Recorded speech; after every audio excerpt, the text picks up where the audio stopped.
Good morning friends. Skip பண்ணாமல் பாருங்கள், நிறைய பேருக்கு ஷேர் பண்ணுங்கள், குரூப்ஸ்க்கு ஷேர் பண்ணுங்கள். கண்டிப்பாக உங்களுக்கு யூஸ்ஃபுல்லாக இருக்கும். நிறைய பேர் யூஸ்ஃபுல்லாக இருக்கிறதா சொல்கிறாங்க. இந்த மெசேஜில் ஒரு சின்ன விஷயம், என்னுடைய டாபிக் என்னென்னா, கடவுள் இருக்கிறாரா இல்லையா, இவ்வளோ தான்.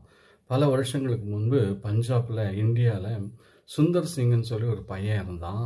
அவன் ரொம்ப டீப் ஃபெய்த்தில் இருந்தான். அவனுடைய கடவுள், அவங்க அம்மா நல்லா பகவத்கீதையில் அவனுக்கு நல்லா படிக்க சொல்லி கொடுத்துருந்தாங்க. அப்போ ஸ்கூலுக்கு போகும்போது அவனுக்கு கிறிஸ்டியன்ஸை பார்க்கும்போது அதிகமான கோபம். கிறிஸ்டியன்ஸ் நாய்களைன்னு திட்டுவான். அவங்க ஸ்கூலில் பைபிள் கொடுத்தாங்க. அவன் படித்தது கிறிஸ்டியன் ஸ்கூலு. அந்த பைபிளை கொண்டு போய் பேஜாக கிழிச்சு போட்டுட்டான். அதை எரிச்சான் ஸ்கூலில்.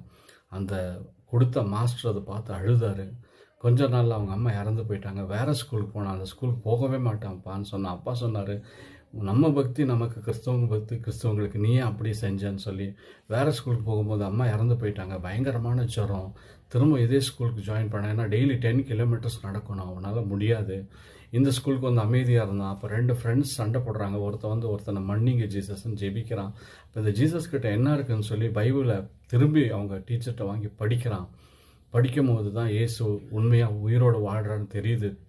அப்போ வீட்டில் போய் ப்ரேயர் பண்ணுறேன். இயேசு உண்மையாக இருந்தால் மார்னிங் 5 o'clock நான் அவரை பார்க்கணும். எல்லாம் வீட்டு பின்னாடி எக்ஸ்பிரஸ் ட்ரெயின் ஓடுது, அதில் விழுந்து நான் செத்துருவேன்றான். அவன் காலையில் 4:45 ஆகுது, 5 மணி ஆக போகுது, எக்ஸ்பிரஸ் ட்ரெயின் வரப்போகுது. இயேசு வரவே இல்லை அவன் ரூமில்.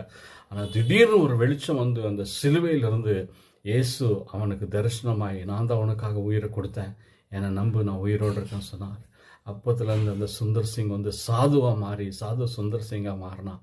அப்பா வீட்டை விட்டு விரட்டினார், பாய்சன் வச்சார் இவன் சாகணும்னு சொல்லி. ஆனால் அவன் மயங்கி விழுந்தான், வாந்தி வந்தது. ஒரு பாஸ்டர் அவங்க மனைவி அவனை காப்பாற்றுறாருங்க. இந்தியாவுக்கு அப்போஸ்தலராக மாறினார். உங்களுக்கும் இன்றைக்கி மிராக்கிள் நடக்கும். உங்கள் குழப்பங்கள் மாறும், உங்கள் பிரச்சனைகள் மாறும். இதை கேட்கிற ஒவ்வொருவரையும் ஆசீர்வதியும் பிதாவே, இயேசுவின் நாமத்தில் அப்பா.